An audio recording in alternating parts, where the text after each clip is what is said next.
পঞ্চায়ত 10 নং ৱাৰ্ডৰ পৰা মই মেম্বাৰ উঠিব লৈছোঁ। কেনেধৰণে সাজু হৈছে এতিয়া আপোনালোকে? তাৰমানে ৰাইজৰ সহযোগতে মই উঠিব লৈছোঁ আৰু সকলোৱে মোক সহায় কৰিছে, ছাপৰ্টো কৰিছে। সেইকাৰণে তাৰমানে ৰাইজৰ ফালৰ পৰা মই উঠিব লৈছোঁ।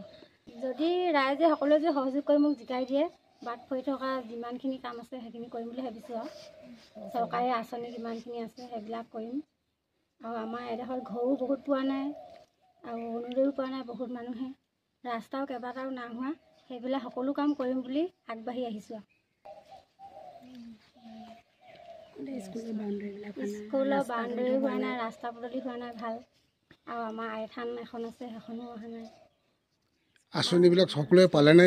সকলোৱে নাই পোৱা। কি আঁচনি পোৱা নাই? অৰুণোদয় নাই পোৱা, ঘৰো নাই পোৱা। আমাৰ এডোখৰত বহুতখিনি ঘৰ আমাৰ ইয়াত বাদ পৰি আছে। সেইকাৰণে ৰাইজৰ ফালৰ পৰা তাৰমানে উঠি মই জয়যুক্ত যদি হওঁ নহয়, সকলোবোৰ কাম কৰিম বুলি ইমানটোৱে কয় মই সংযুক্ত। গোটেইখিনি মহিলা ইয়াতে 4 ঘৰ 5 ঘৰ লগ হৈ আছে। তেওঁলোকে অৰুণোদয় পোৱা নাই।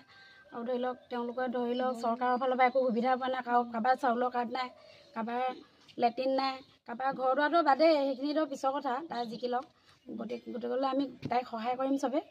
আৰু জিকাৰ পিছত যাতে চৰকাৰৰ পৰা গোটেইখিনি ব্যৱস্থা আনি দিব পাৰে, তাকে আশা কৰিছোঁ আমি।